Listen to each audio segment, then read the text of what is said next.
बिस्मिल्लाहिर्रहमानिर्रहीम। तमाम देखने वाले स्टूडेंट्स को प्रोफेसर इकबाल हैदर भट्टी का सलाम।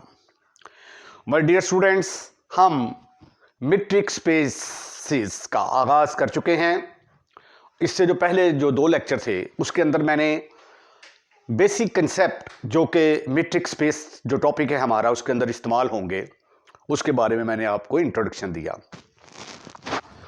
आज हम डिफाइन करेंगे कि मीट्रिक स्पेस क्या है, what is a metric space.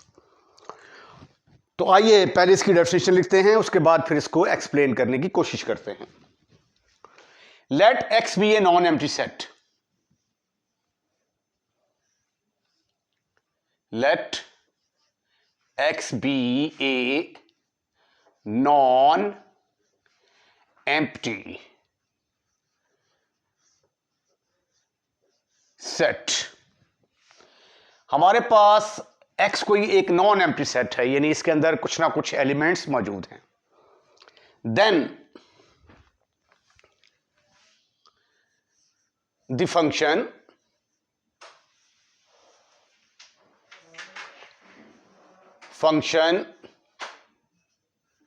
d from x cross x to R is said to be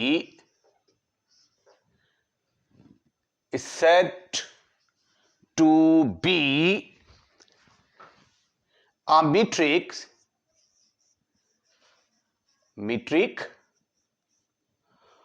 on X if for all x, y, z belongs to the set X satisfy the following axioms.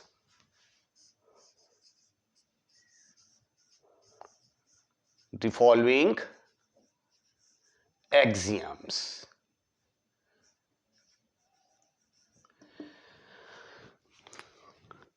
फर्ज कर लिया कि हमारे पास एक set x है, एक non empty set x है। Then the function d, ये जो फंक्शन d है इसको हम डिस्टेंस फंक्शन भी कहते हैं। और यानी मैथमेटिक्स में मीट्रिक का मतलब जो है वो क्या होता है, डिस्टेंस फंक्शन होता है। तो आप देखेंगे कि ये जो हमारा फंक्शन है ये डिस्टेंस की तमाम प्रॉपर्टीज को सेटिस्फाइड करेगा, जो भी डिस्टेंस की प्रॉपर्टीज होंगी उनको सेटिस्फाइड करेगा।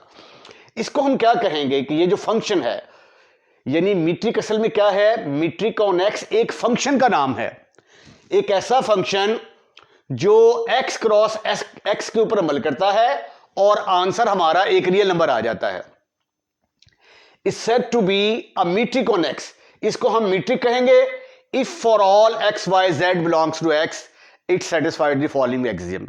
अब मैं उसके एक्सियम लिखूंगा, ठीक है। पहला एक्सियम क्या है इसका, डी एक्स वाई, या तो ये पॉजिटिव होगा या 0 के बराबर होगा। तो डिस्टेंस भी हमेशा 2 पॉइंट्स के दरमियान या 0 के बराबर होता है या distance between 2 points is always positive. इसको हम कहते हैं non negative property. Non negative property.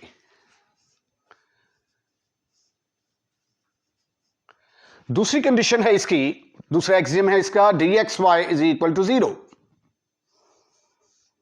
D X Y is equal to 0 if and only if, I double F का मतलब होता है if and only if X किसके बराबर होगा, वाई के बराबर होगा।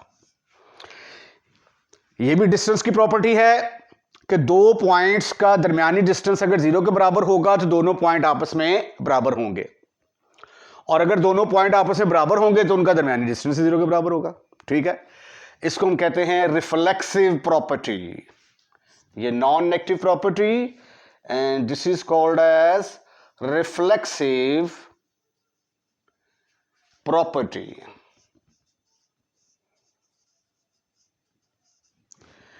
तीसरा है इसका एक्सियम नंबर 3 इज dxy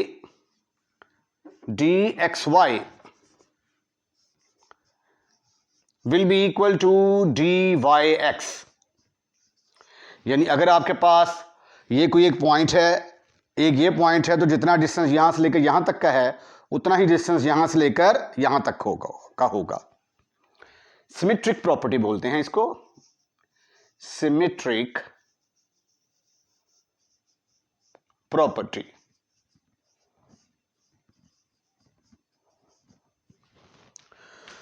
चौथा और आखिरी एक्सियम जो है इसका, यही जो है ये जब हम क्वेश्चंस के अंदर, एग्जांपल्स के अंदर दाखिल होंगे तो सबसे ज़्यादा जो लेंथी जो स्टेप हुआ करेंगे वो प्रॉपर्टी नंबर 4 के हुआ करेंगे। dxz is less than or equal to dxy plus dyz। अब ये देखें, जब आप 3 पॉइंट्स की बात करते हैं, 1 2 3, तो या तो 3 पॉइंट्स जो हैं वो कोलिनियर होंगे या वो कोलिनियर नहीं होंगे। अगर जो तीनों पॉइंट्स एक ही लाइन में लाई करते होंगे तो फिर ये वाला डिस्टेंस प्लस ये वाला डिस्टेंस इस डिस्टेंस के बराबर होगा। यानी अगर आप इसको x, y और z कह देते हैं तो x और y का दरमियानी डिस्टेंस प्लस y और z का दरमियानी डिस्टेंस x और z डिस्टेंस के बराबर होगा। यानी dxz is equal to dxy plus dyz। और अगर ये पॉइंट कोलिनियर नहीं है, नॉन कोलिनियर हैं, तो डेफिनेट बात है कि ये एक ट्रायंगल बनाएंगे और किसी भी ट्रायंगल में 2 साइडों का सम जो है हमेशा तीसरी से बड़ा होता है। तो फिर उस सूरत में dxy प्लस dyz, यानी dxy ये वाला डिस्टेंस और ये वाला डिस्टेंस, जब इसको जमा करेंगे तो इन दोनों का जो आंसर आएगा वो dxz डिस्टेंस से बड़ा होगा। ये देखिए, जो चीज़ मुंह में जा रही होती है, मगरमच्छ का मुंह ऐसे होता है ना, तो मगरमच्छ का मुंह बड़ा होता है, तो इसलिए ये जो साइन है, ये चीज़ इसके अंदर जा रही है तो ये बड़ी है, यानी 2 साइडों का सम जो है वो तीसरी से बड़ा होगा। तो ये जो फंक्शन है d, जो कि ये 4 कंडीशनें अगर सेटिस्फाइड करेगा तो उसको हम क्या कहेंगे कि this is a metric on x। इसको हम कहते हैं triangle inequality.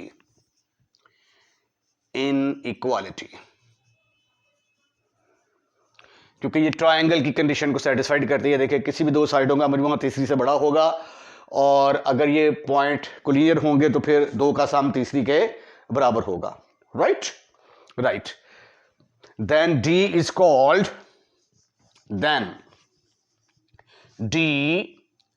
is called a metric on x।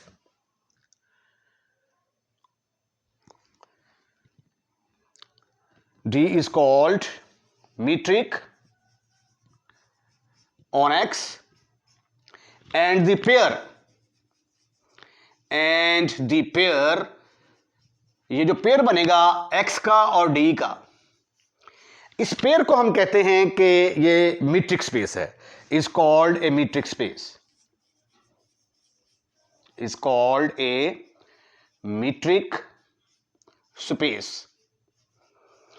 अब स्पेस इसको क्यों कहा जाता है? स्पेस जो है ये एक ऐसा सेट होता है जो डिफरेंट किस्म की प्रॉपर्टीज जो है उनको सेटिस्फाइड करता है। इसमें ये ज्योमेट्रिकल उसकी प्रॉपर्टीज हो सकती हैं, ज्योमेट्रिकल कंडीशन हो सकती हैं, डिस्टेंस की हो सकती हैं, कोई शेप हो उस शेप की प्रॉपर्टीज इसके अंदर हो सकती हैं। तो इसलिए हम इसको कहते हैं metric space.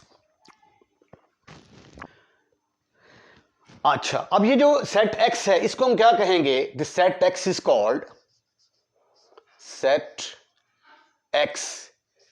Is called underlying set,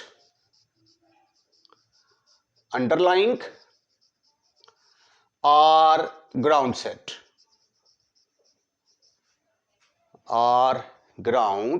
set। तो आज के बाद अगर हमने साबित करना होगा कि D जो है वो मीट्रिक है, तो उसके लिए फिर हम क्या किया करेंगे? ये 4 कंडीशंस जो हमने लिखी हैं, इन चारों कंडीशंस को हम सेटिस्फाई कर दिया करेंगे। ठीक है जी, आइए अब इसके एग्जांपल्स की तरफ चलते हैं। एग्जाम्पल नंबर 1 है, डी एक ऐसा फंक्शन है जो आर क्रॉस आर पर अमल करता है और जवाब एक रियल नंबर आ जाता है। यानी सेट एक्स की बजाय अब यहाँ पे क्या है, सेट ऑफ रियल नंबर। मतलब सेट ऑफ रियल नंबर में कुछ इस तरह के एलिमेंट होते हैं, 0 plus minus 1 plus minus 2 plus minus and so on plus minus 1/2 plus minus 1/3 and so on plus minus √2 plus minus √3 and so on. इस तरह का जो सेट होता है, सेट ऑफ रियल नंबर, यानी सारे जो set of integer, rational, irrational number जितने भी होते हैं उनका जो सेट है उनको कंबाइन कर दें तो हमें क्या हासिल होता है, सेट ऑफ रियल नंबर होता है। और क्रॉस प्रोडक्ट कैसे निकालते हैं, R cross R, R cross R. मतलब देखें 1 को पकड़ लें, 1 को पहले 0 के साथ लिखेंगे, फिर 1 को 1 के साथ, 1 को 2 के साथ, 1 को 3 के साथ एंड सो ऑन। फिर 2 को पकड़ लो, 2 को 0 के साथ, 2 को 1 के साथ, 2 को 2 के साथ एंड सो ऑन। ये माइनस भी आ सकता है, 2 जो है -1 के साथ and so on, plus minus 1/2 1 plus minus 1/3 1। इस तरह के जो एलिमेंट हैं, जब हम आर क्रॉस आर निकालते हैं, कार्टेशियन प्रोडक्ट निकालते हैं, तो हमारे जो एलिमेंट आते हैं वो ऑर्डर्ड पेयर की शक्ल में होते हैं, जिस तरह ये ऑर्डर्ड पेयर है। अब ये ऑर्डर्ड पेयर क्या काम करता है, इसके अंदर जब हम dxy डालते हैं, इस मशीन के अंदर जब हम xy डालते हैं तो आंसर क्या निकलता है, ये दोनों को माइनस कर देता है और उसका मॉड ले लेता है।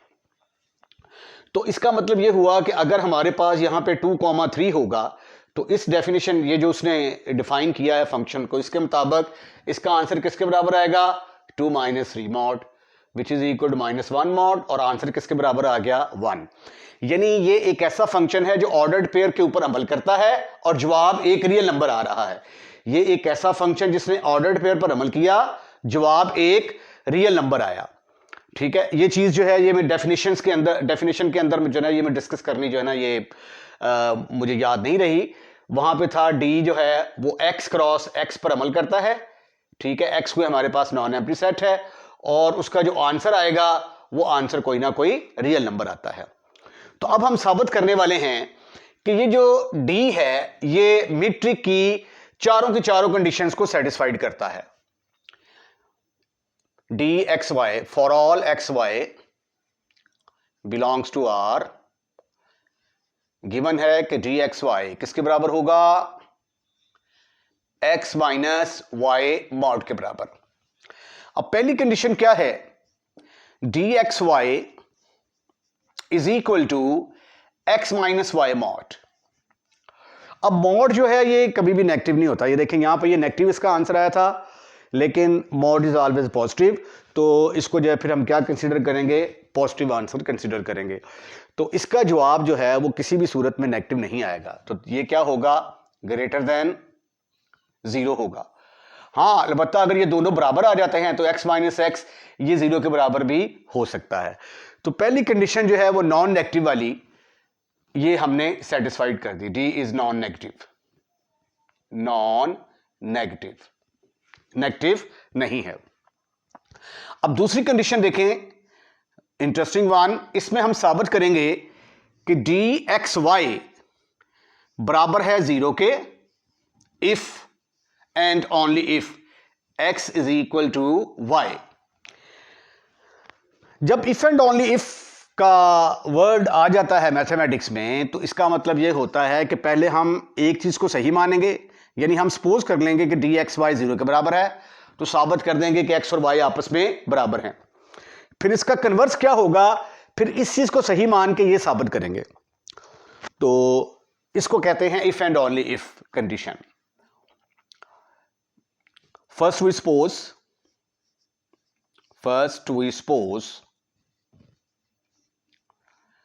हम पहले फर्ज कर लेते हैं कि डी एक्स वाई किसके बराबर है, 0 के बराबर।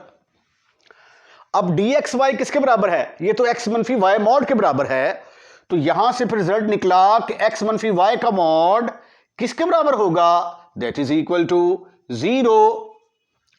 तो मॉड की डेफिनेशन के मुताबिक अगर x मॉड 0 के बराबर है तो इसका मतलब है कि x किसके बराबर होगा, 0 के बराबर होगा। प्रॉपर्टी है रियल नंबर की, कैलकुलस के चैप्टर नंबर 1 में आपने पढ़ी होगी। तो x मनफी वाई मॉड का 0 के बराबर होने का मतलब x minus Y is equal to 0। तो x किसके बराबर आ गया? y के बराबर आ गया। तो आपने इस चीज को सही माना और साबित कर दिया कि x y के बराबर है। अब इसका उल्ट क्या होगा? कन्वर्सली अब हम उल्ट चलेंगे। अब हम सपोज करेंगे कि ये दोनों बराबर हैं और हम साबित कर देंगे कि dxy 0 के बराबर है। Now we suppose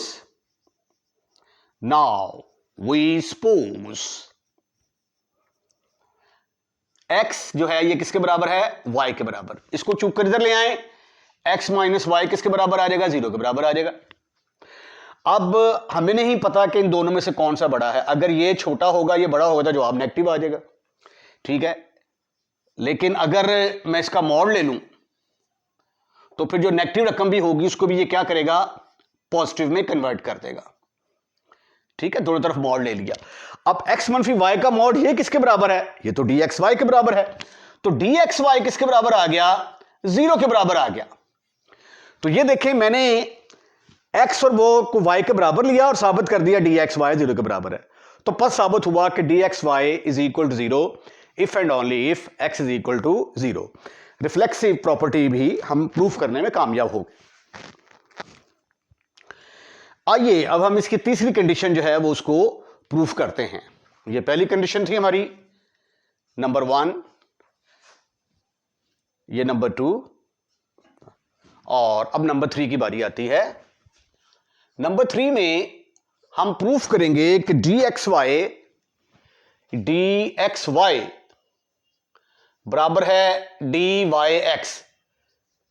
symmetric property को हम साबित करने की कोशिश करेंगे। लेफ्ट हैंड साइड का इंतखाब करें, left hand side is equal to dxy। अब dxy का काम क्या है? ये दोनों को माइनस करके मॉड ले लेता है। ये मैंने दोनों को माइनस किया, मॉड ले लिया।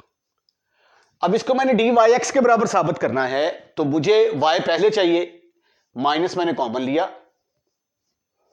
अब मॉड नेगेटिव को भी पॉजिटिव बना देता है, इसको y माइनस एक्स लिखा जा सकता है और ये आ गया dyx which is right hand side. Third condition जो है वो हमने प्रूफ कर दी। अब हम चलते हैं इसकी चौथी कंडीशन की तरफ, ट्राइंगल इनइक्वालिटी। ये ट्राइंगल इनइक्वालिटी क्या है? इसके अंदर हम साबित करेंगे कि dxz जो है that is less than or equal to dxy plus dyz के बराबर है। ये तीसरी कंडीशन जो है, चौथी कंडीशन जो है, इसको हम साबित करेंगे। टेक dxz, प्यारे बच्चों किसके बराबर होगा? ये dxz अगर xy है तो x मनफी y का मॉड, और अगर xz है तो x माइनस z का मॉड आएगा। अब इसके अंदर चूंकि मुझे y की जरूरत है, मैं y को ऐड भी कर देता हूं, सब्ट्रैक्ट भी कर देता हूं। ये y को मैंने सब्ट्रैक्ट भी कर दिया, ऐड भी कर दिया, फर्क कोई नहीं पड़ेगा क्योंकि ये y के साथ कैंसिल हो जाएगा। अब एक प्रॉपर्टी आपने पढ़ी हुई है यूजिंग ये जो रियल नंबर की प्रॉपर्टी है कि a प्लस बी का मॉड क्या होता है? जब मॉड को लहदा करते हैं तो लेस देन इक्वल की निशानी डालते हैं, बराबर होगा a mod plus b mod. तो इस प्रॉपर्टी को इस्तेमाल करते हुए इसको फिर मैं लिख सकता हूं dxz is less than or equal to x minus Y mod plus y minus z mod. अब x माइनस z मॉड किसके बराबर होगा? dxy के बराबर होगा। तो इसको फिर मैं लिख सकता हूं dxz is less than or equal to dxy plus dyz। यही आपने साबित करना था।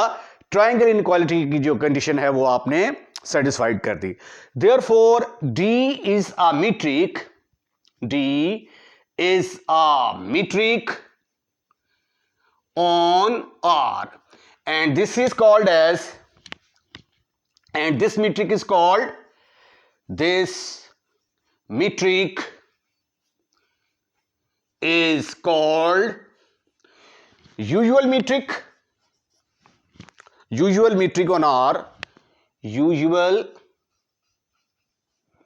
metric on R. R एक और नाम भी है इसका, R Euclidean metric, Euclidean metric भी कहेंगे हम इसको। राइट। एग्जाम्पल नंबर 2 जो है, ये भी कोई एग्जाम्पल नंबर 1 से कुछ ज़्यादा इसका कोई फ़र्क नहीं है। अब की बार जो है वो dxy का काम क्या है, dxy के अंदर कोई भी एलिमेंट डालते हैं तो वो उनका रेसिप्रोकल लेके तो माइनस कर देता है। अब चूंकि जो डिनोमिनेटर में टर्म जाती है that should not be equal to 0, तो x, y should not be equal to 0।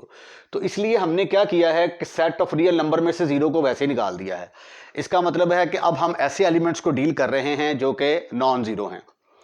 अब ये देखें, फॉर एग्जांपल अगर इसके अंदर मैं 2,3 डालता हूं तो अकॉर्डिंग टू दिस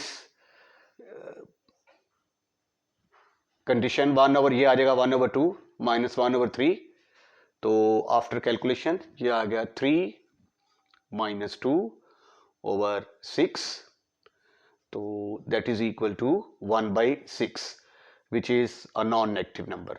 ठीक है, ये देखें इसने क्या किया, ऑर्डर्ड पेयर के ऊपर अमल किया, और आंसर कोई रियल नंबर आ गया। तो ये देखिए कोई रियल नंबर क्या है, यहां पे रैशनल नंबर आ गया। तो अब हम साबित करने वाले हैं कि ये जो dxy है, यहां पे d क्या है, it is a metric on R। तो पहली condition, for all xy belongs to set of real number में से 0 को निकाल दें, dxy will be equal to 1/x minus 1/y whole mod. पहली कंडीशन को डिस्कस करते हैं हम। पहली कंडीशन, dxy किसके बराबर है, it is given in the statement 1/x minus 1/y, और ये मॉड लगा हुआ है तो मॉड इज ऑलवेज पॉजिटिव, तो इसलिए अंडरस्टूड है कि ये क्या होगा, greater than or equal to 0। Equal इसलिए 0 होगा कि हो सकता है कि x और y आपस में बराबर भी तो हो सकते हैं ना, तो बराबर होंगे तो 1/x माइनस 1/x आंसर आपका 0 भी आ सकता है। ठीक है, लेकिन नेगेटिव नहीं आएगा, या तो पॉजिटिव आएगा या 0 से बड़ा होगा। तो पहली कंडीशन भी यही थी, हमने प्रूफ करना था कि d इज नॉन नेगेटिव, तो इस कंडीशन में हमने साबित कर दिया कि d नॉन नेगेटिव है। अब दूसरी कंडीशन के अंदर हम साबित करने वाले हैं कि dxy इज इक्वल टू 0 के बराबर होगा if and only if x जो है that is equal to y। अगर x y के बराबर होगा तो इफ एंड ओनली इफ जिसमें आ जाए उसमें क्या करते हैं, पहले हम इसको सही मानेंगे और ये वाला रिजल्ट साबित कर देंगे, फिर इसका उल्ट क्या होगा, इसको सही मान के ये वाला रिजल्ट साबित कर देंगे। फर्स्ट वी सपोज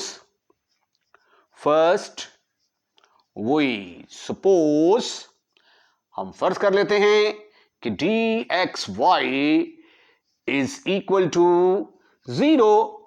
dxy 0 होने का मतलब 1/x माइनस 1/y, ये 0 के बराबर होगा, क्योंकि dxy किसके बराबर है, इसके बराबर। अगर ये 0 के बराबर, इसका मतलब ये 0 के बराबर। तो अगर x मॉड 0 के बराबर होता है, रियल नंबर की प्रॉपर्टी के तहत, अगर x मॉड 0 के बराबर तो तभी होगा ना अगर x 0 के बराबर होगा, तो है ना। तो इसका मतलब ये हुआ कि 1/x minus 1/y will be equal to 0। तो फिर यहां से क्या रिजल्ट निकला, 1/x is equal to 1/y।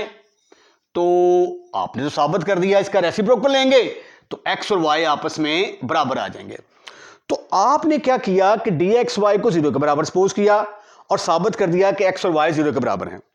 अब इसका कन्वर्स क्या होगा, conversely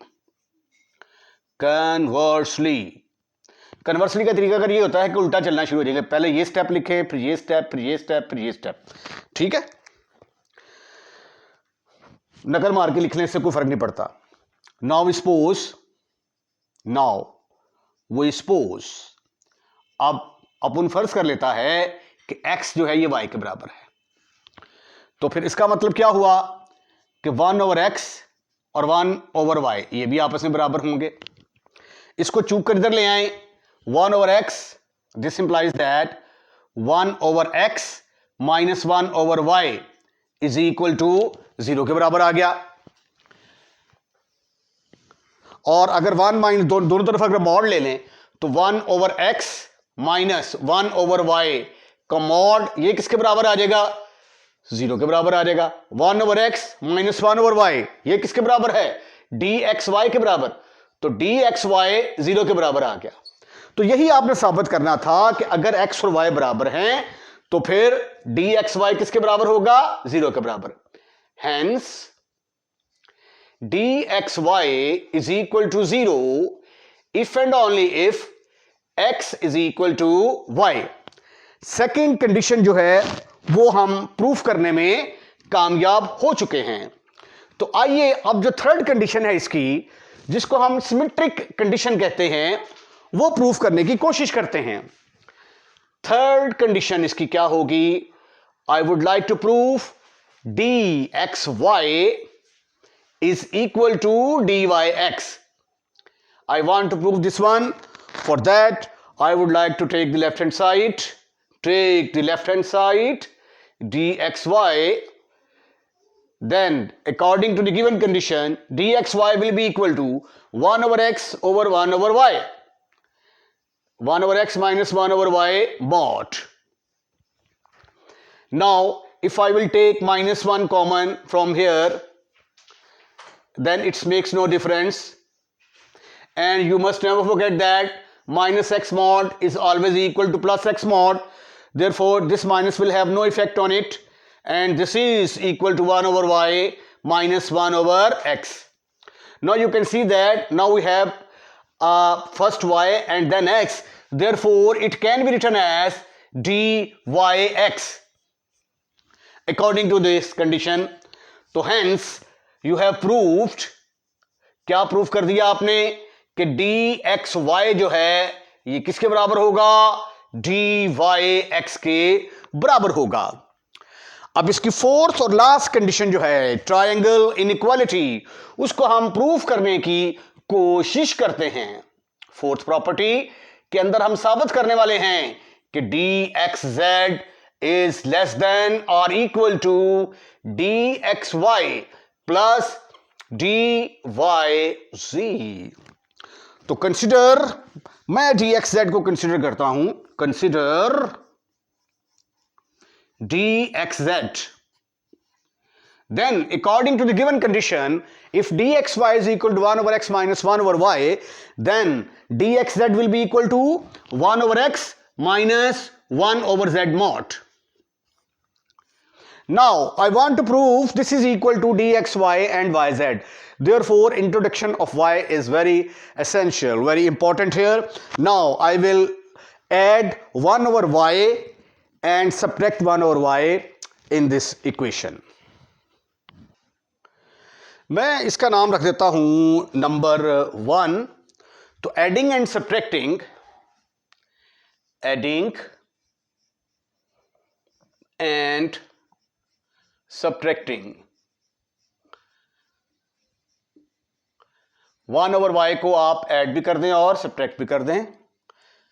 dxz is equal to 1/x minus 1/y, ये y को सब्ट्रैक्ट कर दिया मैंने और इसको मैंने ऐड भी कर दिया। इट हैज़ नो इफेक्ट और ये होल का मॉड आ गया। अब आपने रियल नंबर की एक प्रॉपर्टी पढ़ी हुई है कि a प्लस b का mod is always less than और equal to a mod plus b mod, दोनों के मॉड अलग-अलग हो जाएंगे। तो इसलिए ये इक्वल की जगह पे जब मैं लेस देन इक्वल की निशानी लगाऊंगा तो दोनों के ऊपर अलग-अलग मॉड लगा दूंगा मैं। dxz इज लेस देन और equal to 1/x minus 1/y plus 1/y minus 1/z. This is further equal to D X Z is less than or equal to, अब देखें एक्स पहले है वाई बाद में, you will have D X Y. यहां पे Y पहले है जेड बाद में, इसको क्या लिखेंगे, डी वाई जेड। तो ट्राइंगल इनक्वालिटी जो है ये प्रूफ हो गई। हैंस डी इज अ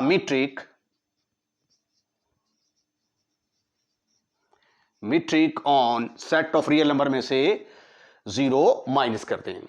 इसके साथ ही आज का लेक्चर खत्म, फिनिश, खल्लास। अगर आपको हमारी वीडियो पसंद आई है तो इसको लाइक जरूर कीजिएगा और लाइक करने के बाद दोस्तों में शेयर करना मत भूलिएगा। और अगर आपने हमारा चैनल सब्सक्राइब कर दिया है तो थैंक यू वेरी मच, और अगर नहीं किया तो पहली फुर्सत में चैनल को सब्सक्राइब करें। अपना ख्याल रखिएगा, अगली वीडियो का इंतजार कीजिएगा। अल्लाह हाफिज।